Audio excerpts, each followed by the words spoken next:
नमस्कार, आप live cities देख रहे हैं। मैं हूं गरिमा भारती।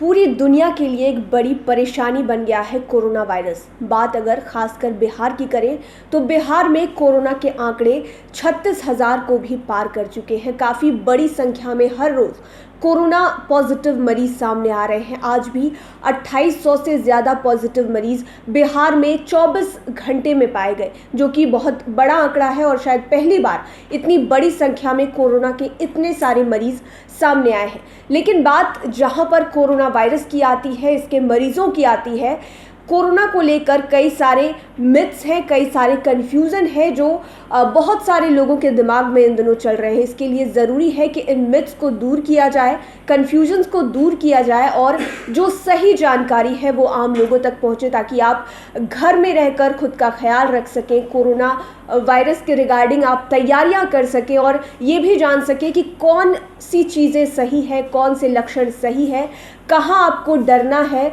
और कहाँ आपको सावधान रहना है। क्योंकि इन दिनों कोरोना के बढ़ते मामलों को देखकर लोग काफ़ी परेशान भी हो रहे हैं। लोगों का मेंटल हेल्थ भी काफ़ी ज़्यादा डिस्टर्ब हो रहा है इस प्रेशर की वजह से। इसलिए ज़रूरी है कि आप अपने पास सही जानकारी रखें। इसलिए हम यहाँ पर हैं कि आपको कोरोना से जुड़ी हुई जो 5 चीज़ें हैं उसकी सही जानकारी आप तक पहुंचा सके। और ये जो भी जानकारी हम आप तक पहुंचा रहे हैं वो डॉक्टर के अग्रवाल के माध्यम से पहुंचा रहे हैं। आपको बता दें कि डॉक्टर के अग्रवाल देश के मशहूर फिजिशियन हैं और IMA के प्रेसिडेंट भी रह चुके हैं। तो आज हम लोग 5 ऐसे टॉपिक्स के विषय में बात करने जा रहे हैं कोरोना से जुड़े हुए, जो इन दिनों सबकी ज़ुबान पर है, लेकिन ये जानना बेहद ज़रूरी है कि वो जो 5 चीज़ें हैं उनमें सही क्या क्या है। इनमें सबसे पहला आता है लक्षण। कोरोना के लक्षण को पहचानना और ये बात जानना कि सर्दी, खांसी और छींक क्या हर समय कोरोना है।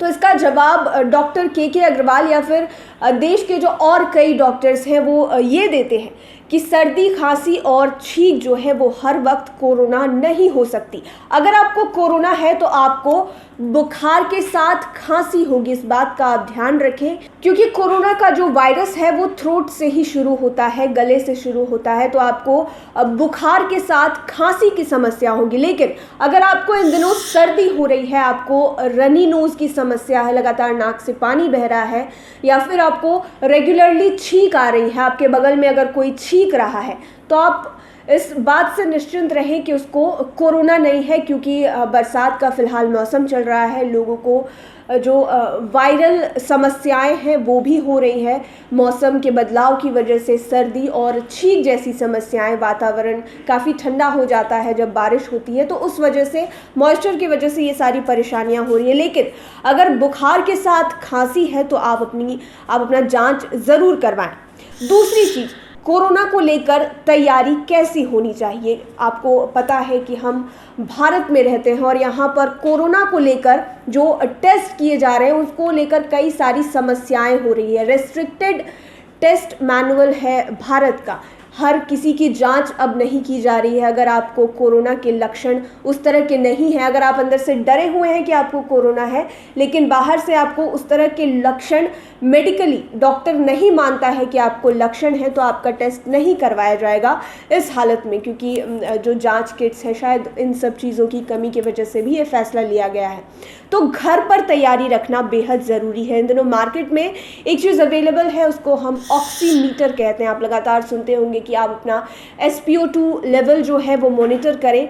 आपको काफ़ी रीज़नेबल रेट में मार्केट में ऑक्सीमीटर मिल जाएगा। आप जिस भी ब्रांड को प्रेफर करते हो, आप मार्केट में जाकर या फिर ऑनलाइन आप ख़रीद सकते हैं ऑक्सीमीटर, उसको ख़रीदें। अपने SpO2 लेवल को, अपने शरीर के SpO2 लेवल को आप लगातार मॉनिटर करें। ये भी जांच लें कि कितना SpO2 लेवल होना चाहिए शरीर में। और साथ ही साथ कुछ और भी चीज़ें हैं जो आप घर में बैठे चेक कर सकते हैं कि आपका लंग्स, आपके फेफड़े इस वक्त सही काम कर रहे हैं या नहीं, या फिर आपको सांस लेने में तकलीफ़ हो रही है या नहीं। आप 6 मिनट तक लगातार चल के देखें घर के अंदर ही, या फिर सीढ़ी से अप एंड डाउन करके देखें। अगर आपको सांस लेने में अन्य दिनों के मुकाबले ज़्यादा तकलीफ़ हो रही है तो आप एक बार अपना जांच करवा सकते हैं। पानी पीते वक्त भी आपको सांस लेने और फेफड़े से संबंधित जो परेशानी होगी उसका भी एहसास आपको हो जाता है। तो ये सारी चीज़ें आप ध्यान में रखें और ऑक्सीमीटर हो सके तो आप अपने घर में रखें, टेम्परेचर को नापते रहें।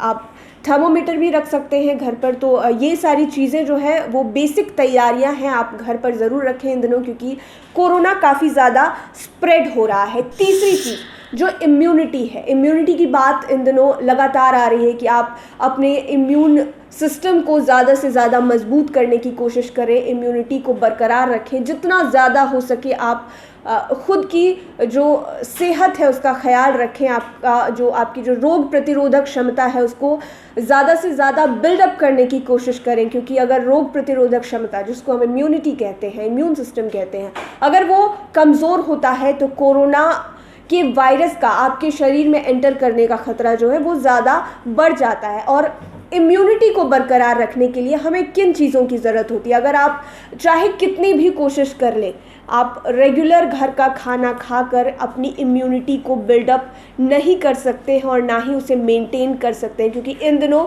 जो खाना हम खाते हैं, जो भी चीज़ें मार्केट में अवेलेबल है, वो पूरी तरह से ऑर्गेनिक नहीं होती, और जो चीज़ें ऑर्गेनिक नहीं है वो हेल्दी 100% नहीं हो सकती है, क्योंकि इन दिनों जो खाना हम खा रहे हैं वो हाइब्रिड के थ्रू हमें मिल रहा है। तो इसलिए ज़रूरी है कि जिन भी चीज़ों की कमी है, आप उन चीज़ों की जो पूर्ति है वो आप दवाइयों के माध्यम से भी कर सकते हैं।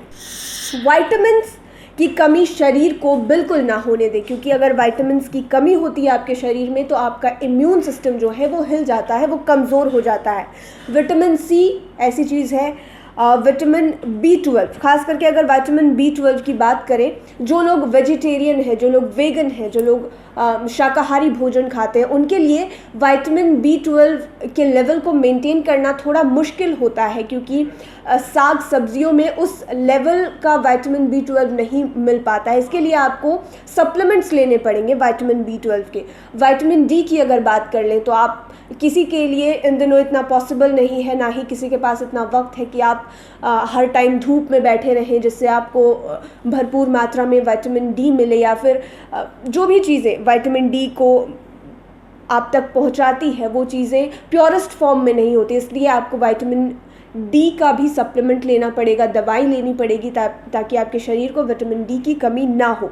अंत में आता है कैल्शियम। कैल्शियम लेवल को भी शरीर में मेंटेन करना ज़रूरी है, ना केवल इस वक्त बल्कि हमेशा। अगर कैल्शियम की कमी होती है तो आपकी हड्डियों में, दांतों में, नाखून में, ये सारी चीज़ों में आपको प्रॉब्लम शुरू हो जाती है। तो ऐसे कुछ विटामिन्स हैं जो डॉक्टर कहते हैं कि इन दिनों इनका लेवल शरीर में मेंटेन रहना चाहिए, और जैसा कि मैंने बताया कि सिर्फ खाना खाकर हम इन चीज़ों को मेंटेन नहीं कर सकते हैं। जिस भी ब्रांड की दवा, जिस भी कंपनी की दवा आप प्रेफर करते हो, आप इन सारे विटामिन्स की दवा उन ब्रांड्स के लिए और आराम से अपने शरीर में इन विटामिन्स की कमी को पूरा कर सकते हैं। अगला जो मुद्दा आता है वो गर्म पानी और काढ़े का आता है। आप इन दिनों देखते होंगे कि यूट्यूब पर कहीं पर भी आप कोई मैगज़ीन पढ़ रहे हो, आप कोई पोर्टल चेक कर रहे हो, वहाँ पर काढ़ा बनाने की बहुत सारी रेसिपीज़ रहती है, लोग अपने अपने एक्सपीरियंसेस शेयर करते हैं। लेकिन इन दिनों दिमाग में एक चीज़ बैठी हुई है कि कोरोना वायरस को अगर भगाना है तो आप हर वक्त गर्म पानी ही पीते रहें, और एक एक घंटे पर, दो दो घंटे पर कई परिवारों ने अपना ये शेड्यूल बना लिया है कि लोग काढ़ा लेते हैं।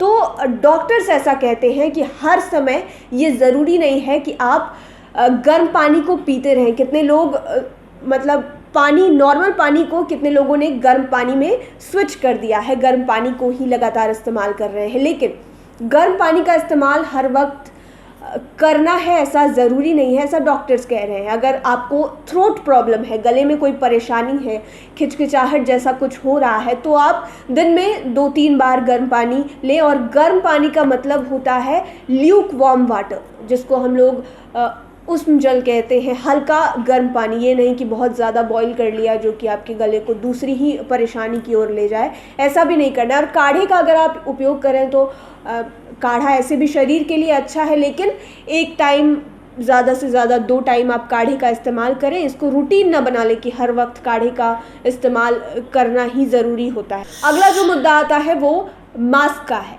मास्क कोरोना को लेकर अगर कोई भी बात होती है तो सबसे पहली बात जो दिमाग में आती है वो ये कि हाथों में सैनिटाइज़र लगाना है और चेहरे को मास्क से ढक कर रखना है। लेकिन इन दिनों मास्क को लेकर भी कई सारी बातें सामने आ रही हैं। लोग पहले N95 मास्क पर बहुत ज़्यादा भरोसा किया करते थे, लेकिन अब रिसर्च ऐसा कहते हैं कि जिस मास्क में नोज़ल लगा हो, जैसे कि N95 मास्क में होता है, उसका उपयोग उतना भी सुरक्षित नहीं है।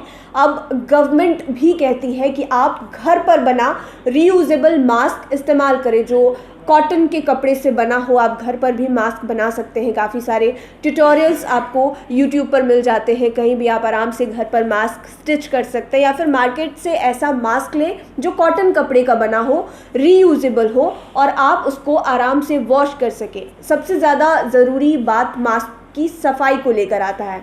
अगर आप सक्षम हैं तो आप सर्जिकल मास्क हर रोज़ खरीदें, हर रोज़ बदलें। और अगर आप खुद से मास्क बना सकते हैं तो आप घर पर बने मास्क का उपयोग करें।